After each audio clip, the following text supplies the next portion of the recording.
And now I have great honor and pleasure to introduce a friend of all of yours. I think probably almost 90% of the people in this room have worked with him. Larry Gossett on the King County Council. Larry Gossett, who's been a fighter for our neighborhoods and economic justice for the last 30 years. Larry.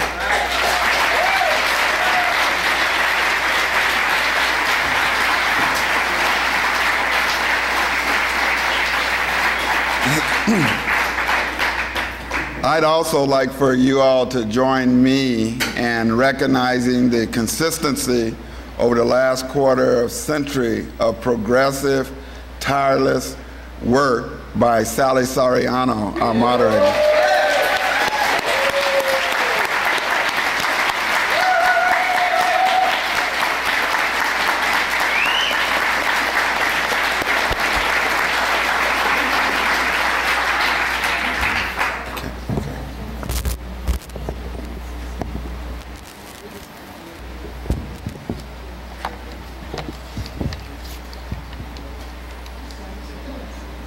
Those of us in this room have a great responsibility and a great opportunity come November 30th, 1999, because it will be our job to lead the effort, because we know the turf and the geography of the greater Seattle community. So these tens of thousands of other progressive-minded people that will be entering our community, we will have to serve as the sergeants of arms. We will have to serve as the guides. We will have to serve as the people that organize places to live. We will have to serve as the openers to the populations throughout our community, because we must do everything we can to prevent the World Trade Organization, which is only 5 years old, from being able to further consolidate its imperialistic effort to take control over the world.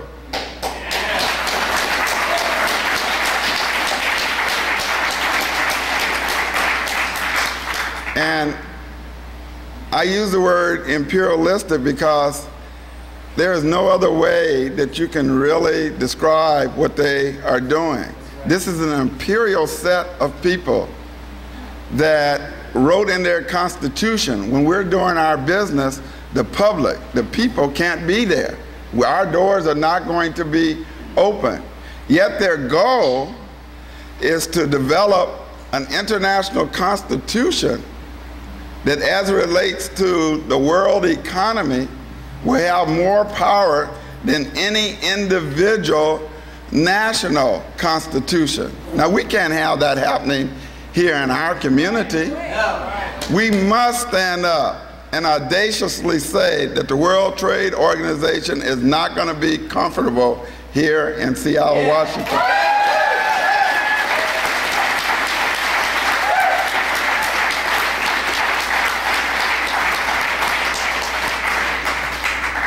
And I have the responsibility of introducing two brothers that after you hear them speak, you're going to be more inspired and educated to do the work that we're going to have to do here locally. But I want to reinforce first a point that Sally made a little earlier about what some of us progressive politicians locally are trying to do. And she is right when she said Bryan has led the effort on the county council to expose the activities of the WTO and the MAI. But this coming Monday, council members Rob McKenna and Chris Vance have put forth a motion that just carte blanche glorifies the World Trade Organization and free trade, and wants us to just accept this resolution carte blanche. So it would be very important if we could fill the county council chambers at 9:30 a.m. on the 10th floor of the county courthouse on 3rd and James, for those of you who may not go down there very often. 10th floor, Monday, this coming Monday. 2 days from today, 9:30 a.m., 10th floor, King County Courthouse. We're going to be taking up a motion sponsored by two of the most consistent corporate supporters on the county council. So it'd be good if we use that as a beginning wake-up message for Seattle.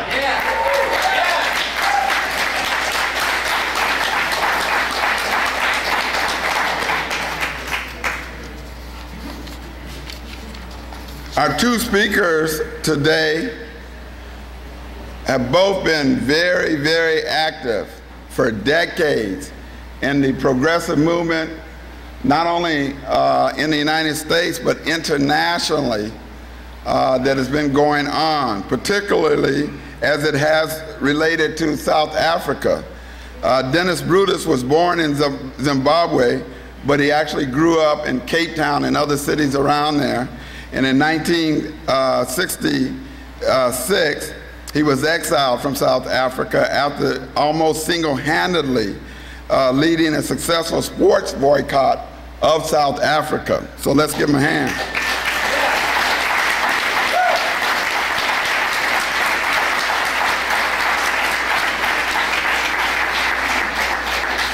You know, he was imprisoned, beaten, shot by the South African regime.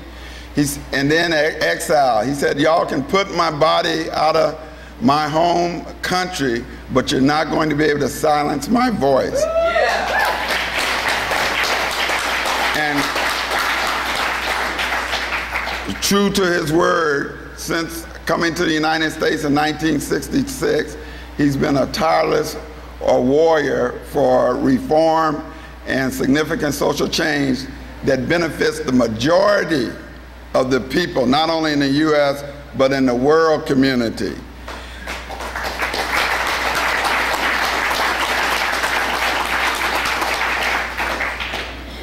Our other speaker, Bryan Rushing, is a brother who's also been very involved in a variety of community-based and statewide and international movements coming out of Massachusetts, a community into which he moved in the early 1960s. Like myself, he started off as a student organizer in the 1960s, but since 1982, Bryon has been the 9th Suffolk District representative in the House of Representatives of Massachusetts. And in that capacity, he led an effort in the Massachusetts Legislature to get them to pass legislation to boycott or have the state disinvest in any company doing business in Burma.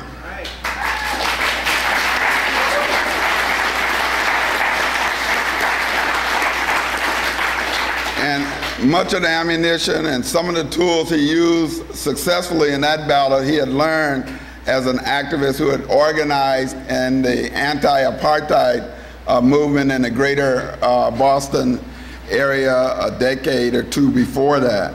But when they did that, they did not know what the response was going to be. And he's going to be able to specifically tell you and describe for you how the World Trade Organization and its members in Europe, Japan, and the United States has been working the last couple of years to systematically destroy their right as a local elected government to pass international monetary policies that impact corporations. The WTO says now that our ministers have been meeting for 4 or 5 years, no local government, no national government has the right to violate any of the agreements that we come up with, and they think that that Massachusetts has done that by boycotting corporations that do business in one of the most anti-democratic countries in our world community, and they must be told you can't stop the state legislature of Massachusetts from exercising its sovereign responsibilities.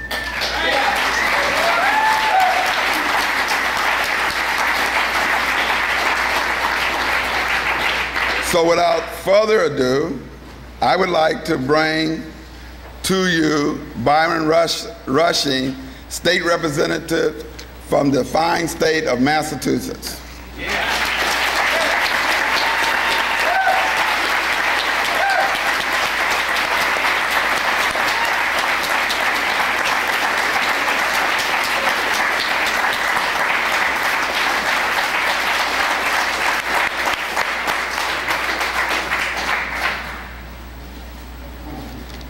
Thank you very much. It is indeed a pleasure to be with you this morning. This is a fantastic group of people here this morning. You are ready. You are ready for a struggle that we all, based on our experience, based on the work that we have done in the past, standing on the shoulders of activists who came before us, know that we can win. Yeah. We can win this struggle.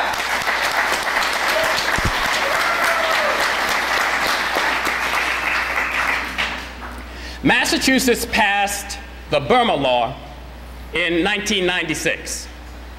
The Massachusetts State Legislature, the people of Massachusetts, have a long tradition of raising up human rights issues domestically and internationally in their city and state governments. I'm not sure when we passed our first legislation in Massachusetts that had something to do with human rights in the world, but I do know that there was a thing called the Boston Tea Party. And I'd be satisfied to start there. But as you know, in the late 1970s and throughout the 1980s, Massachusetts was in the lead in joining the international movement to abolish apartheid in South Africa.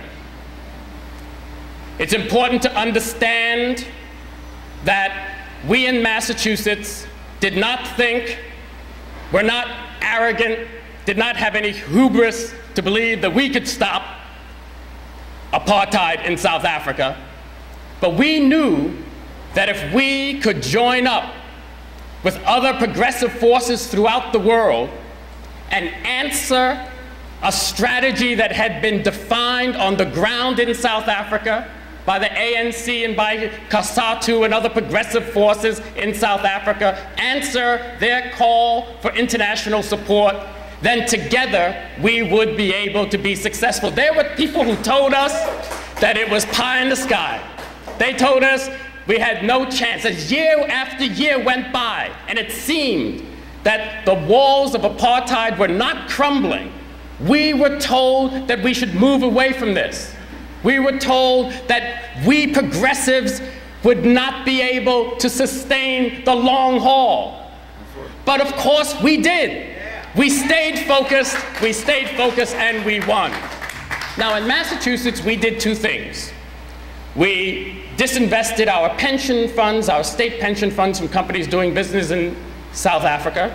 And then we decided to put more pressure on corporations by boycotting goods and services, so that the state of Massachusetts would not buy goods and services from any corporation that did business in South Africa, whether that was an American corporation or a foreign corporation. Whether that corporation was based in Boston or Massachusetts, we wouldn't buy from them. Right? And we held to that, and that was our contribution to the international movement. So in 1993, when a group of student activists who had just finished a successful boycott against Pepsi-Cola on their campuses at Harvard and Tufts, because Pepsi was in Burma, when they came to me and said, what can the state do? I reached into the file and I just pulled out that bill. Right? We didn't have to do much work on it. We just took out the word South Africa and wrote in Burma, and we filed the bill.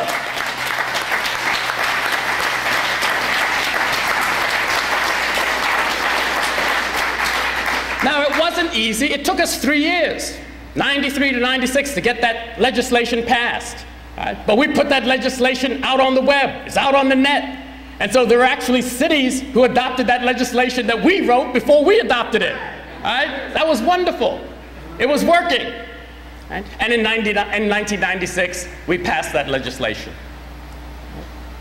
And then, 6 months after that legislation was in place, after we had published our Burma list, after we had said what companies could not do business with Massachusetts, we started to hear that the European Union and the Japanese government were going to take our case to the WTO.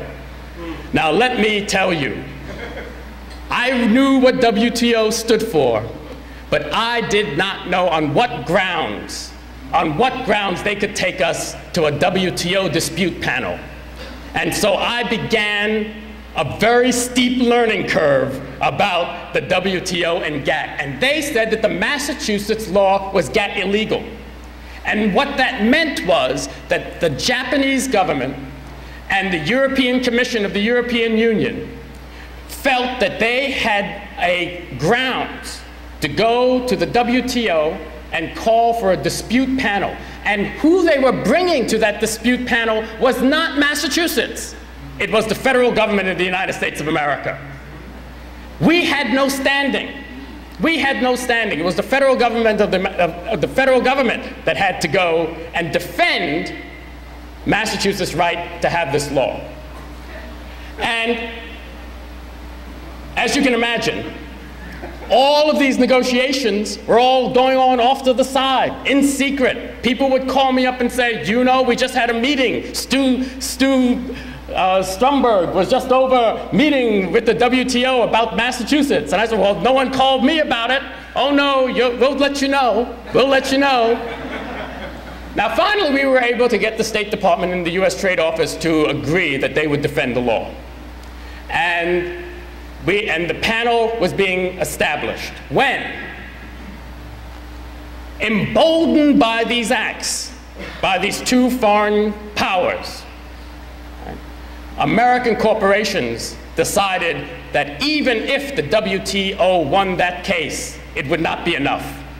That this was the opportunity to stop all grassroots activity. To stop all grassroots activity in cities and towns and state legislatures around the country, around human rights around the world.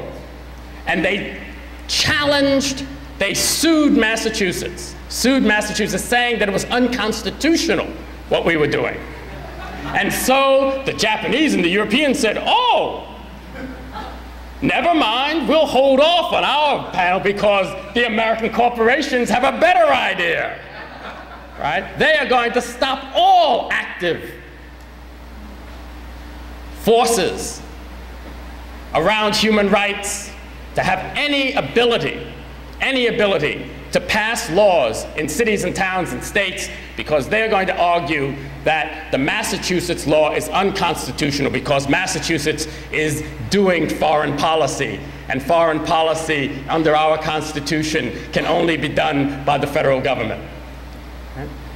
And that case is working its way through the federal courts right now. We have not been successful in the federal district court in the First Circuit. That's New England and Puerto Rico. We lost at the district level, we lost at the appellate level, and we are now appealing to the Supreme Court to take this case and resolve this issue because we are convinced that we are correct on this. And the Attorney General of Massachusetts is appealing this case to the Supreme Court. There are two things right now, before I move on to the issue of the WTO, there are two things that we need your help on. We need the state of Washington to join in the amicus briefs that are being filed to be sent to the Supreme Court to urge the Supreme Court to take this case. We need you to ask your Attorney General to join the amicus brief of the Attorneys General across the country that have joined so far. There are 20 Attorneys General who have joined this. We are trying to get the number of states who have signed on to the amicus brief to get to a point where we equal a majority of the electoral votes that those states would have. All right? Okay? So we need Washington. There is also a separate amicus brief being filed by progressive members of the Congress, our congressional representatives and senators. We need your delegation to sign on to that brief. We ask you to help us in working in those two local moves to help this issue in Massachusetts. Now, finally, I know that many of you have worked on an ordinance to have a selective purchase Burma bill passed in Seattle. Is that correct? All right? And you were not successful. All right? But you were successful because more people know about what's going on in Burma and Seattle now than they did before you started that. All right? And you need to continue that. You need to continue that struggle because right now, everywhere in the United States you can pass Burma laws except in our federal circuit, in the First Circuit. But here, the Burma law that's in Los Angeles and the Burma law that's in New York City, they are still in force. And we need to tell the American corporations and indirectly tell the Supreme Court that this is policy that we, the people, want to have in America, and the ability to do it we want to have in America. And so it's important that you continue that struggle to pass these laws. We were not prepared for this challenge. And we were not prepared for this challenge because all through the anti-apartheid movement, we had never had such a challenge. And we had never had such a challenge from the WTO because, of course, the WTO did not exist. In between the anti-apartheid movement and the time that the Burma law was passed, the Uruguay talks took place. And in the Uruguay round, you had the establishment of the WTO and the dispute process that now exists. The ability of countries to challenge other countries' laws because those laws are what they call GATT illegal or WTO illegal is now a reality. And we are seeing it in action. We are seeing it occur. And none of us had any ability to participate in the creation of those rules. Those rules were created in secret, and those rules are carried out in secret. The panels that have been established do not have to publicly open their records to everyone. There is no transparency in the WTO. And so we have to, using these examples of what has occurred over the past 4 years, take a hard look at the WTO. We have to, using these examples, educate our fellow citizens about what is happening internationally by the organization of corporations across the globe. Corporations across the globe organizing against people across the globe. What happened in Massachusetts, of course, has been duplicated over and over and over again in many, many, many cases. And you will hear more about those cases this morning. You'll hear more about those cases this morning. Right? Let me just put this in a larger context, because what we are doing is crucial to the history of human rights and democracy, crucial to the future of human rights and democracy in our world. We who are Americans forget that when this nation was founded, when the United States Constitution was adopted, it was adopted after a grand compromise.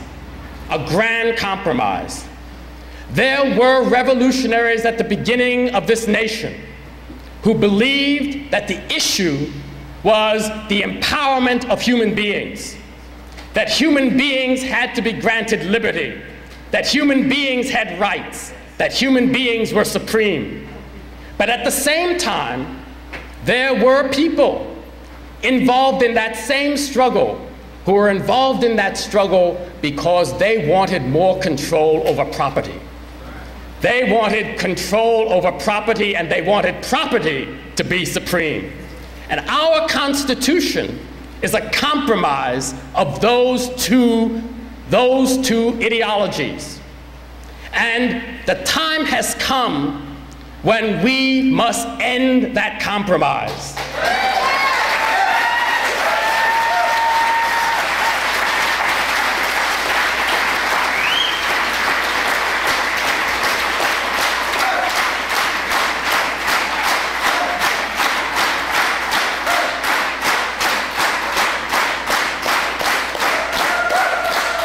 You see, don't be afraid to use the words of Thomas Jefferson. I don't care who he slept with. The issue is, he said, all people, all men and women are created equal. Right? And once those words went out of his mouth, they cannot come back. They are out there. And so, clearly, as part of that compromise, we originally said that the only people who could vote in the United States were white males who owned property. But it did not take long before white males who did not own property revolted so that they too could have the vote. It did not take long before black people said, oh, we're in that we the people too. Put my initials next to we the people. And then women said, oh, we're in that we the people too. Put my initials next to that we the people. Now that struggle took years. That struggle took bloodshed. That struggle took organizing. Right? But the issue of who was supreme, human beings or property, continued. And we are at a point where we must say an end to that compromise. That the people who are for property supreme, right, have decided to break out of that compromise. They have decided that they will attempt in every way possible to make property supreme. And our task in our work in Burma, as in our work in South Africa, our task in our work to stop the WTO is part of this larger struggle that is essential as we move into the next century. And it is the struggle of saying that men, women, girls, boys are supreme.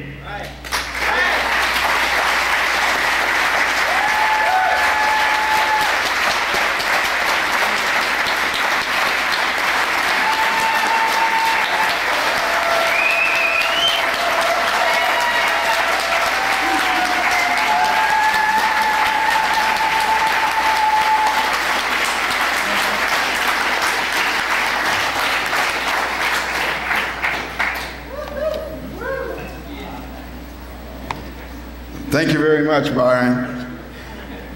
The challenge that Bryan threw out to us, particularly as it relates to this problem of what's dominant, people or property, is something that Dennis Brutus is going to be able to very effectively expand upon. Because yesterday I had an opportunity to meet with him, and he has a fantastic way of explaining a theory. I don't know if it's his originally, but it's called Race to the Bottom.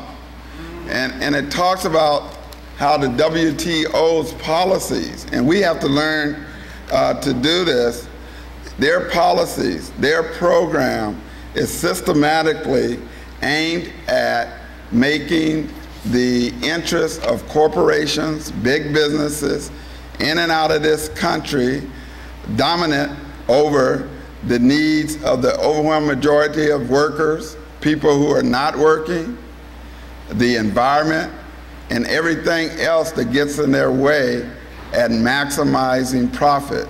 So people have to come before profit.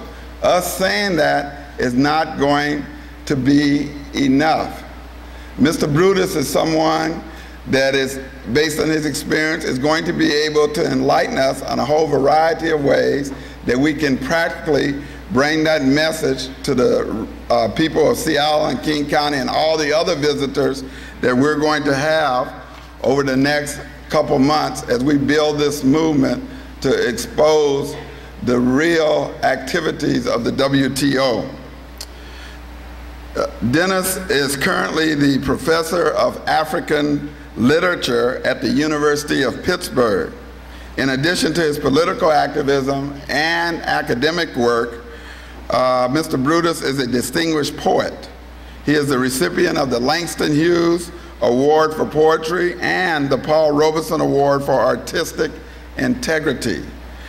His latest collection of poetry is Still the Sirens. So without further ado, I bring you Mr. Dennis Brutus.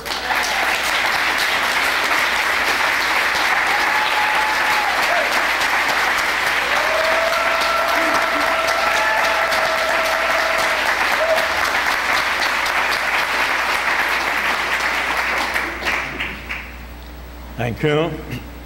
My thanks to you and to the people of Seattle, and especially the people who are standing for fair trade, for bringing me here and giving me this opportunity to speak to you. And my special thanks to Larry Gossett, himself an old campaigner, who's been in the struggle from the days of our anti-apartheid struggle, so it's good to renew and to begin to be allies again. And this time, this is not a South African struggle. This is not a national struggle. Right now, we're in the big one. This is a global struggle. And no secret about it. When they come to Seattle, they say, we are the World Trade Organization.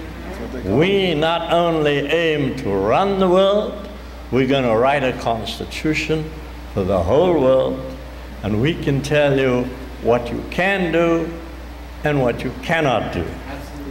And when they say you are not allowed to protest against injustice, they are taking for you one of your basic rights. One of the central rights of every human being is the ability to say, I don't like this. I think it's wrong. I'm going to oppose it. I will not support it. But you're going to learn a new word. And it was referred to by Bryan Rushing when he said, you're going to have to learn that certain things are called WTO illegal. And when they are WTO illegal, it means you cannot do it. And however important that right may have been to you before, there is now the attempt to take that right from you. We've had a specific case, in the case of Massachusetts, where they've said, hey, you passed a law, you can't pass that law. We will create a panel composed of corporate representatives who will say, this is bad for business. This is not free trade. And therefore, we call it WTO illegal. This is the heart of the matter, and that's what I think we must concentrate on this morning, and what is going to be the challenge facing all of us. Now, one of our problems is that most of us don't know what the WTO is. And I think one has to be quite honest and say, when did this thing come into existence? And who created it? And why does it have so much power that they can say this is a world trade organization? And the Secretary General, a man called Renato Ruggiero, said, we are writing a constitution for the world. No punches pulled. This is what they're about. You can quote me on this, because I'm quoting Ruggiero. He said, we are writing a constitution for the world.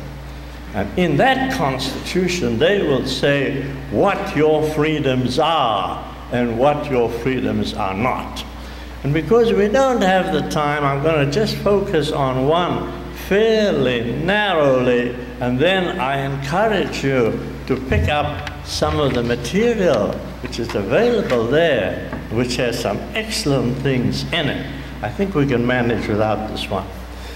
I recommend particularly the one that says, say hello to the WTO. Say hello to the WTO and say goodbye. Say goodbye to many of your basic rights which are going to be taken from you as a result of the WTO. And then you have this marvelous piece which has just come out which says, say no to WTO, and talks about the People's Assembly, which will be here in Seattle, November 28th to November 30th. So the material is there. And the things we can't cover today and the things we can't get to in depth, I'm delighted to see that the material is available. I congratulate the people who have put this material together, and particularly those who organized today's event. Because it seems to me what we're seeing here is just the beginning of a powerful movement. People will come into the city from Africa, from Asia, from Latin America to join with you. And together we are going to say no to the WTO.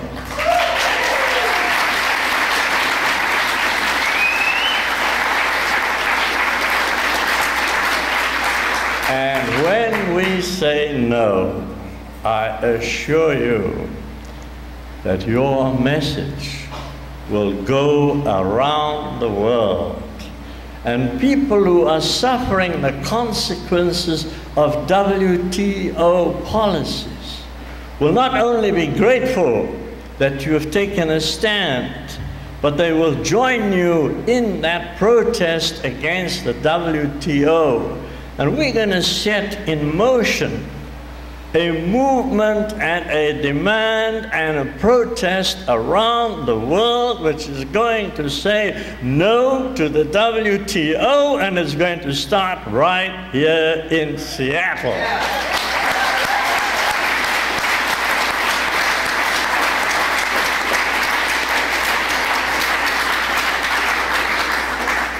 That is the serious challenge that confronts us.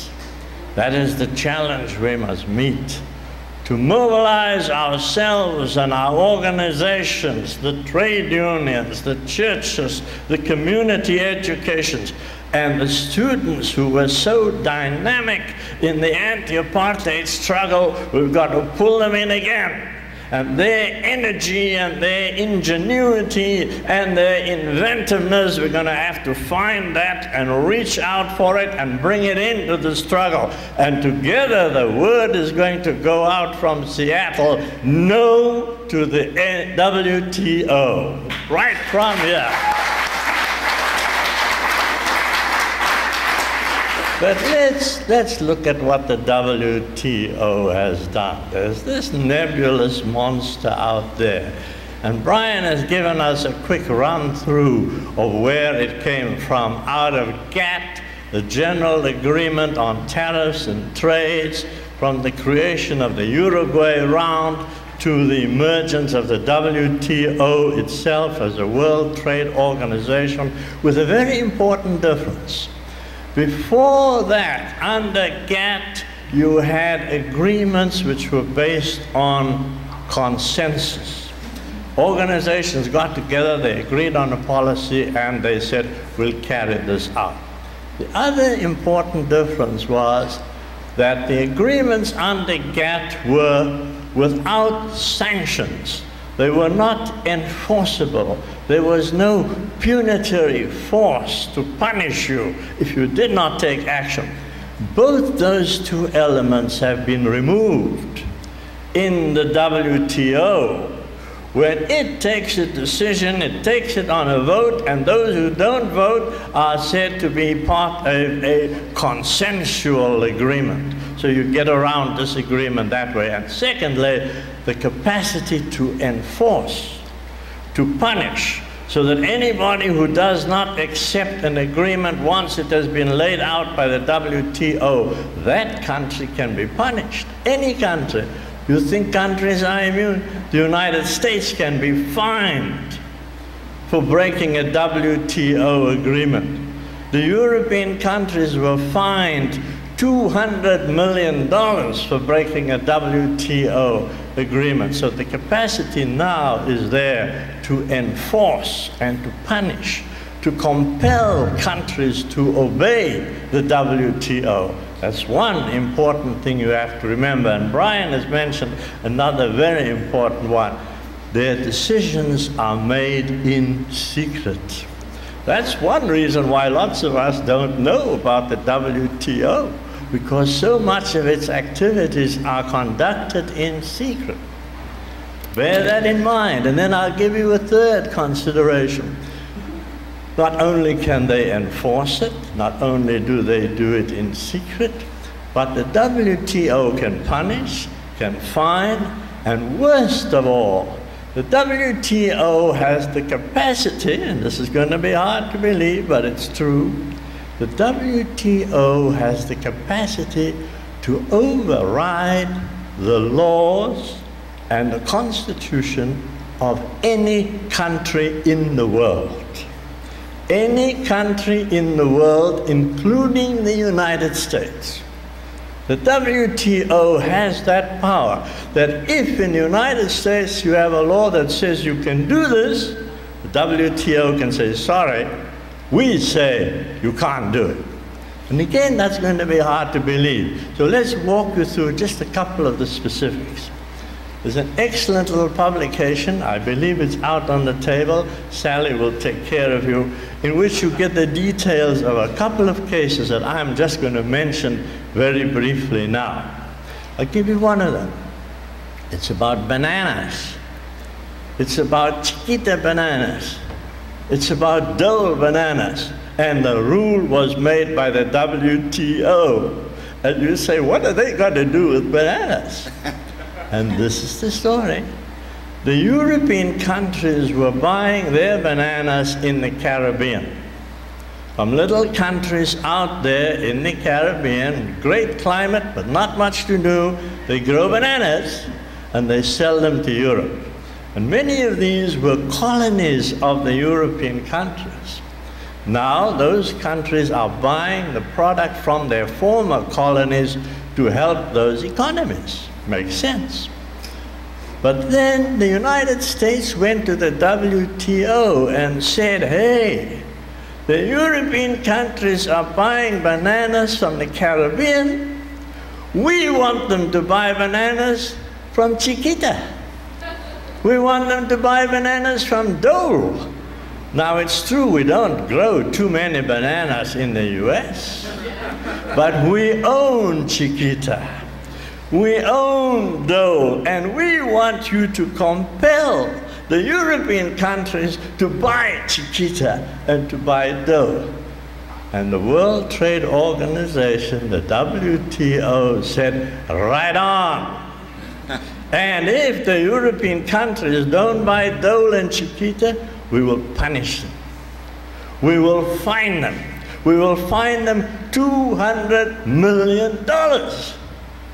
And they said, uh-oh, but then supposing the French and the Germans say, too bad, you know, go ahead and fine us, we won't pay. That's one way around. Aha. But the WTO says, but every time you sell a bottle of French wine in America, we'll stop it right at the border and we'll put a tax on it, and that way we'll get our $200 million fine. And every time you send some French perfume in, whether it's Chanel numero 5 or whatever it is, we put a fine on it at the border. There'll be a new tax, a new tariff, and that way you get your 200 million. So that's just one simple example. I'll give you a couple more, but again, you can read them up. The World Trade Organization gets involved in an argument about, shall we say, petroleum, gasoline. They get involved in an argument about gas coming out of Venezuela, which is not very well refined. There's an awful lot of pollution coming out of that gasoline, as opposed to gasoline coming out of Canada, say, which has been well refined. The WTO steps in and says, hey, you mean you punishing the Mexicans or the Venezuelans because their gasoline is not so well refined? You know what that is? You are interfering with free trade. And we stand for free trade. So we are going to threaten to punish you if you demand clean gasoline. You have to accept that gasoline with those emissions, because to put a tariff on it is in fact to be guilty of a restriction on free trade. So the WTO wins the case. The third one, just rapidly, it's dealing with fishing, it's dealing with catching shrimp, it's dealing with catching tuna, and it's all kind of complex, so I hope you'll read about it. I'm just going to sum it up very quickly, because it's about something called TEDs. TEDs. What are TEDs? TEDs are turtle excluding devices. So when you catch your tuna or your shrimp or whatever, you have nets which keep the turtles out. Because if the turtles get into the net, they get killed, although nobody's particularly interested in eating them. And the turtles are steadily becoming extinct. So to protect the turtles, you have nets which exclude the turtles, prevent them from getting in. The United States has that, and it's a good law. But there are countries in the Pacific and in Asia that took the United States to court, took it to the WTO, and said, hey, that regulation, it's true, it's helping the turtles, but it's spoiling our trade. That's interference with free trade. And so we demand that you stop that requirement. And guess whose side the WTO found for? Whose side they came out in support of? Those who said, remove the turtle excluding devices, because that's a restriction on free trade. Now we could go on and talk about timber, where they've done the same thing. We could talk about pollution of the streams. We could talk about protection of workers' rights. We could talk about protection of the environment, protection of women, laws against child labor. You go through a whole catalog of things.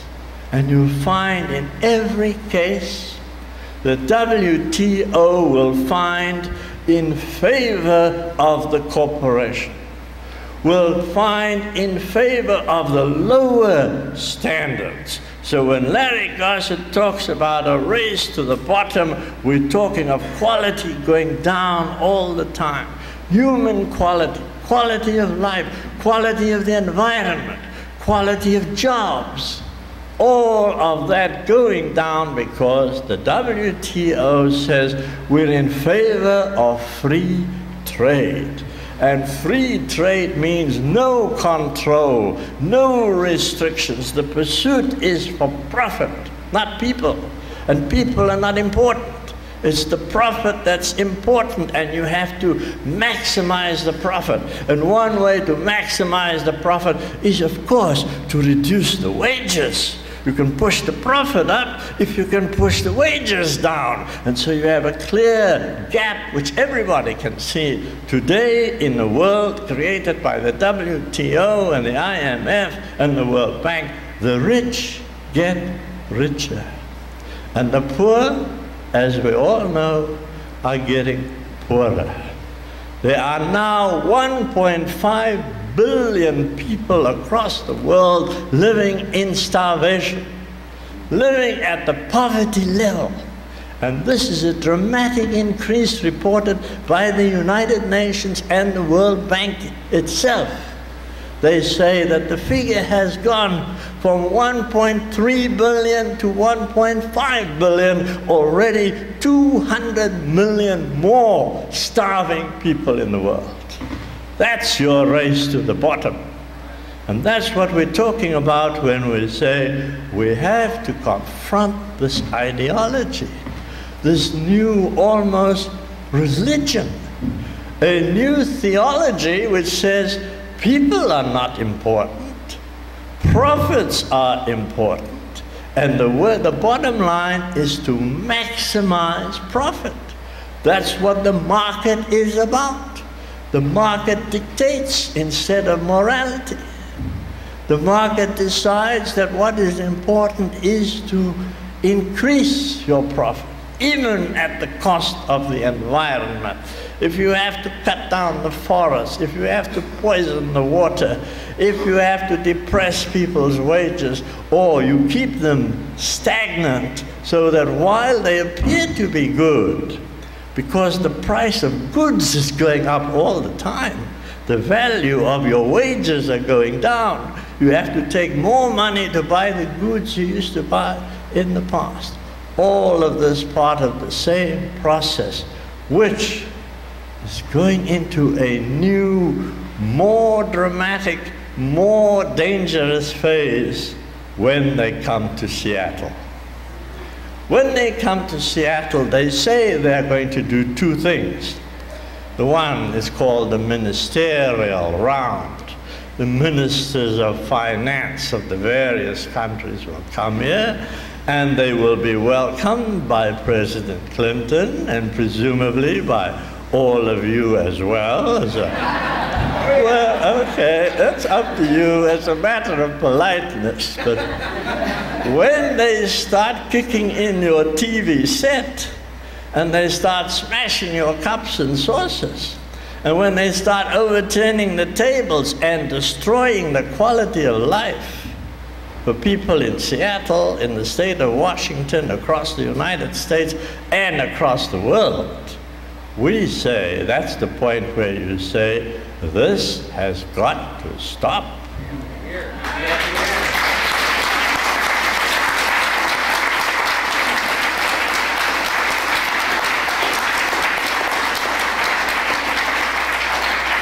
This is the point where we say no to the WTO. And we make it clear that what they have done for the past 4-5 years, we will not allow it to continue. First, we want an examination of their record, that destructive record which has caused devastation across the planet. We want to look at that and say, hey, where do you get that power? And what people across the world were crazy enough to give you that power? And we say no to the WTO. We say we are not going to let you go any further. This is where we draw the line. This is where we say to the WTO, stop right here in your tracks. No new ministerial round, no new what they call the millennial round, preparing, if you don't mind, to write a blueprint for the world for the next 1,000 years. A millennial round. We say we will not stand for it. We will not be silent. We will let our voices be heard around the world. And the word that goes out from Seattle must be no to the WTO. No to the WTO. No to the WTO. No to the WTO. No to the WTO. That's our message.